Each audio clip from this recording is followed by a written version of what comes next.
Plongeons aujourd'hui dans l'univers de Jean-Luc Lagarce, célèbre pour ses œuvres marquantes et émotionnellement percutantes, notamment Juste la fin du monde. Né en 1957 dans le Haut-Doubs, Lagarce est très vite attiré par le théâtre. Il s'implique activement dans le monde dramatique dès son adolescence et continue à développer son talent en écrivant et en mettant en scène des pièces tout au long de sa vie. La pièce, Juste la fin du monde, sans doute son œuvre la plus connue, raconte l'histoire poignante de Louis, un écrivain qui retourne chez lui après 12 ans d'absence pour annoncer à sa famille qu'il est en phase terminale d'une maladie. La pièce est une exploration intense de la crise personnelle et de la crise familiale, thèmes centraux du parcours de Lagarce. Il est crucial de noter qu'il n'est pas entièrement exact de dire que « Juste la fin du monde » est une œuvre autobiographique de Jean-Luc Lagarce. Toutefois, il est indéniable que la pièce comporte des éléments qui sont échos à la vie de l'auteur. La pièce raconte l'histoire de Louis, un écrivain qui revient dans sa famille pour leur annoncer qu'il est atteint d'une maladie grave et incurable.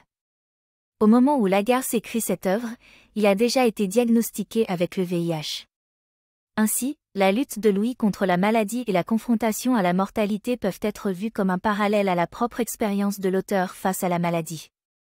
De plus, le fait que Louis soit un personnage homosexuel qui vit dans l'isolement et la difficulté à communiquer avec sa famille, peut également refléter les défis personnels et l'expérience vécue par Lagarce en tant qu'homme homosexuel dans une société souvent discriminatoire. Cependant, il est important de ne pas réduire « Juste la fin du monde » à une simple transposition de la vie de Lagarce sur scène. La pièce est aussi une exploration universelle de thèmes tels que la famille, la communication, la solitude et la mortalité, des thèmes qui peuvent résonner chez tous les spectateurs, indépendamment de leur propre vécu. La crise personnelle se manifeste par la maladie de Louis, un élément tragiquement lié à la propre vie de Lagarce qui a succombé au sida à l'âge de 38 ans. Louis et Lagarce partagent une lutte personnelle contre une maladie qui se double d'une crise d'identité et de la confrontation avec la mortalité. La crise familiale émerge à travers les interactions tendues et maladroites entre Louis et sa famille.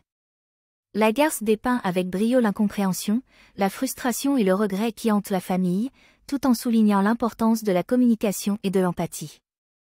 Lagarce maîtrise l'art de la dramaturgie, captivant ses audiences avec des récits chargés d'émotions, des personnages bien définis et une exploration intense des relations humaines.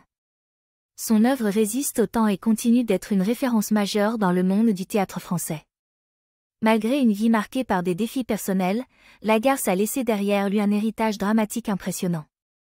Son travail continue d'inspirer et de toucher de nombreuses personnes à travers le monde, nous rappelant de la puissance de l'expression théâtrale et de la profondeur de l'expérience humaine.